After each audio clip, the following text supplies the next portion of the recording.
Entrevista do dia. Pois é, há 6 anos o projeto social São Miguel Arcanjo em Defesa da Vida tem feito história e mudado a vida de muitas pessoas que moram lá no bairro de São Miguel. Agora o projeto vai dar mais um passo maior, que é a regularização do estatuto. E para entender mais sobre isso, essa novidade, eu vou conversar agora com a dona Maria Lúcia Afonso Gonçalves, que é coordenadora do projeto. Muito bom dia, dona Lúcia. Prazer tê-la aqui tão cedo com a gente. Bom dia, Andressa. O prazer é todo meu. Bom dia aos ouvintes da 90.5.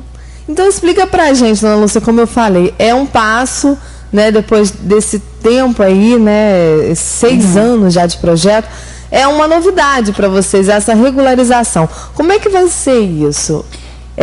Porque até então a gente não tinha um estatuto, não tinha nada, né? A gente trabalhava ali, começou a trabalhar para ajudar as pessoas, com a ajuda de um brechó que mantinha o projeto até então.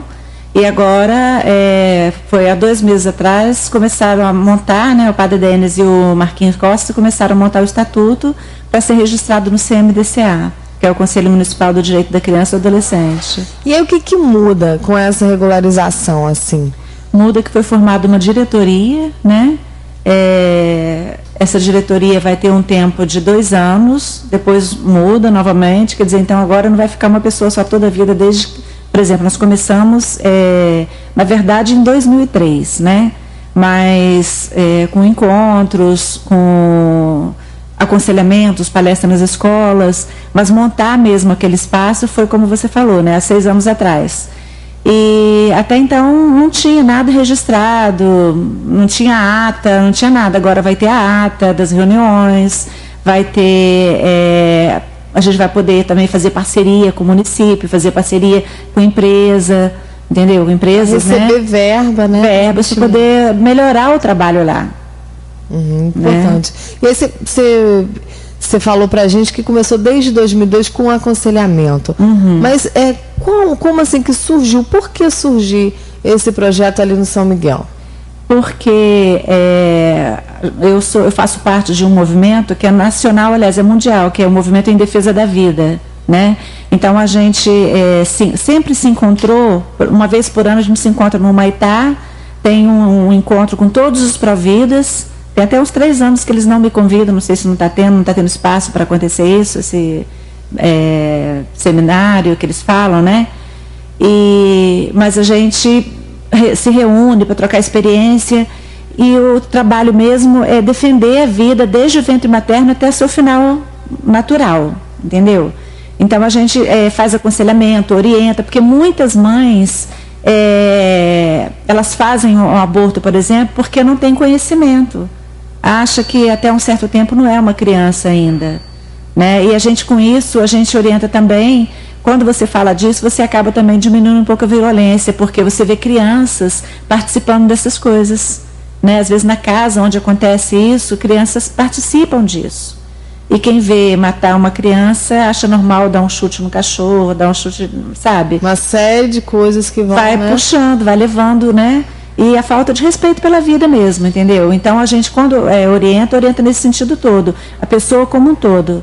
A criança tem valor desde o momento da concepção, a criança de até quantos anos, 14, 15, ela tem o valor dela como pessoa, tem que ser respeitada, né? Nós temos que saber conversar com as crianças, saber orientar as crianças, não deixá-las sozinhas, não deixar passar por riscos que a gente vê que acontece tanto, né? Com crianças que ficam soltas pela cidade, tudo isso a gente aconselha. E a conversa com os pais também, que a gente conversa muito, a respeito de proteger essas crianças, desde o ventre materno, como a gente disse, e até o seu fim natural. E aí o projeto hoje atende muitas famílias. Como é que média dá para calcular aí essa média de famílias? Menina, olha, é difícil, mas acho que uma média de, assim, direta e indiretamente, acho que uma média de 100 famílias. Porque atendemos pessoas da área rural, né, às vezes de outra cidade, pessoas que aparecem assim, de repente, no hospital, porque a criança ganhou o bebê e não tem uma roupa, veio da roça e não teve uma roupa. A gente tem chavaizinhos lá para atender. Apesar de ainda, até o mês passado, estar só com o brechó, a gente faz cestas básicas e atende várias famílias. E é toda hora na minha porta, pessoas chamando, pedindo, sabe?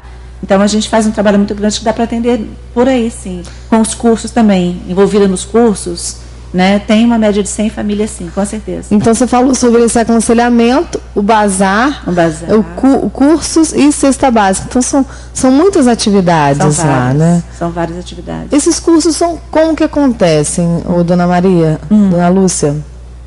Como é que funcionam esses cursos? As pessoas são voluntárias? Como é que é? São voluntários. Nós temos na terça-feira, por exemplo, o curso de pintura em tecido com a Denise. Temos na quarta-feira o curso de vagonite com a dona Conceição, a Georgette e a Neia. Nós temos na quarta-feira o curso de crochê com uma menina que vem da roça também fazer esse trabalho, que é a Marilza, vem ensinar crochê. Na quarta também ainda tem costura reta, onde a gente prepara as meninas nessas máquinas industriais para elas irem direto para as fábricas trabalhar. E tem um corte de costura normal, onde as pessoas aprendem a costurar normalmente.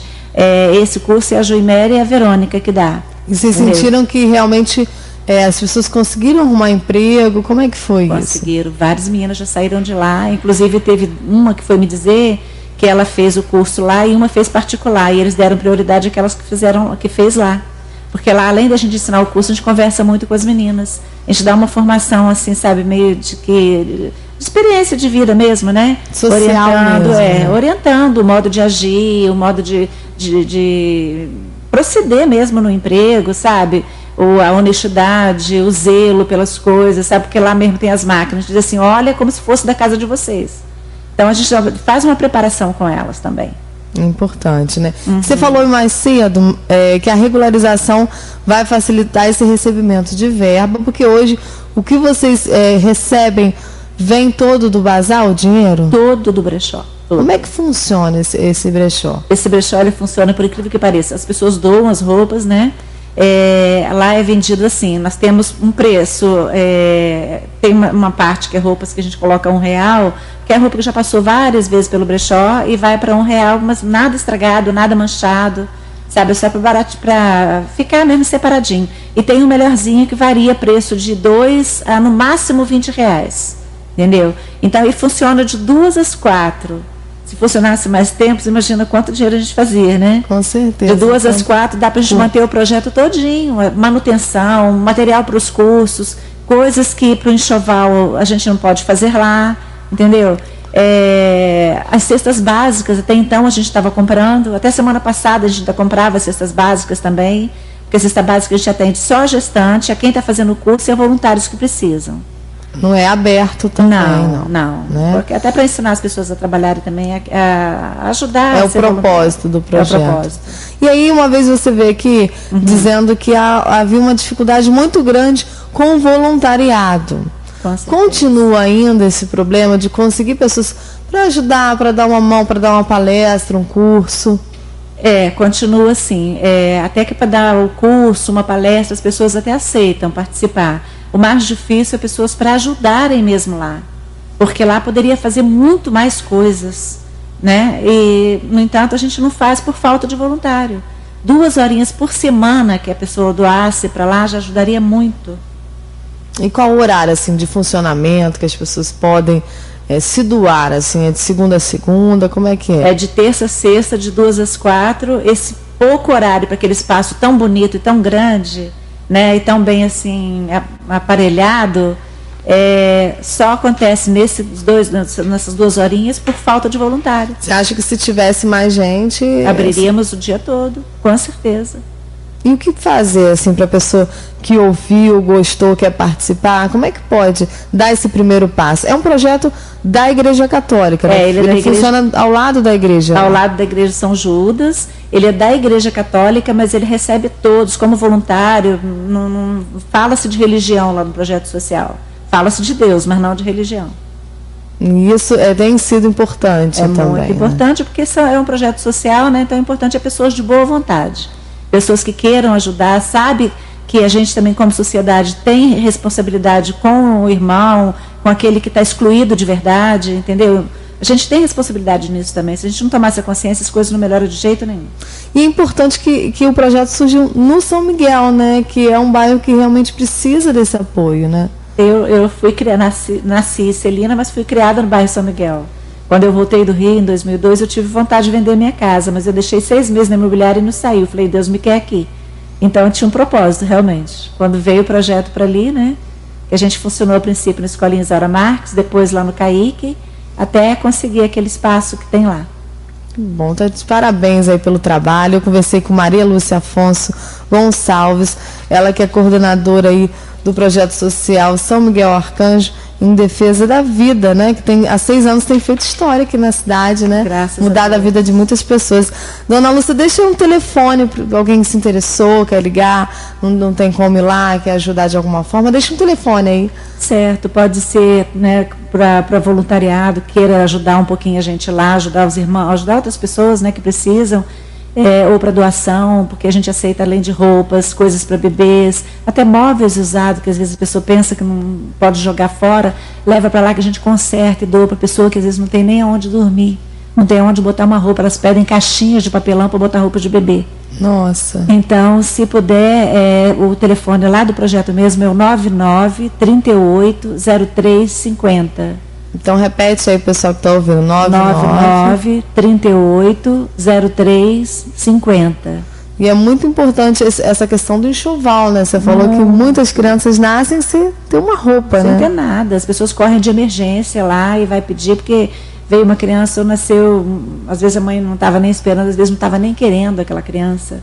A partir do momento até que você dá, por um outro lado, quando você dá um enxovalzinho, aquela mãe começa a ter até mais esperança, sabe? Mais, né, assim... Amor, né? Há mais amor pela criança, porque até então ela não tinha nada, nem ela tem nada.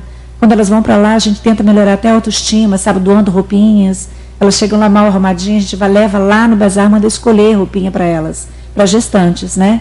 E aí elas melhoram, e adolescente também, criança também. Porque eu acho que a partir do momento que a pessoa se sente um pouquinho melhor, andando mais limpinha, mais arrumadinha, elas melhoram a autoestima delas, isso aí já ajuda a dar o primeiro passo para começar a pensar na vida, né? Isso aí, Dona Maria, muito obrigada aí pela entrevista, prazer tê-la mais uma vez e parabéns pelo trabalho. Obrigada, Andressa, eu que agradeço a vocês e um abraço a todos. E quem quiser conhecer o projeto, apareçam lá de terça a sexta, de 2 às 4, que é muito importante conhecer, saber o que a gente realmente está fazendo.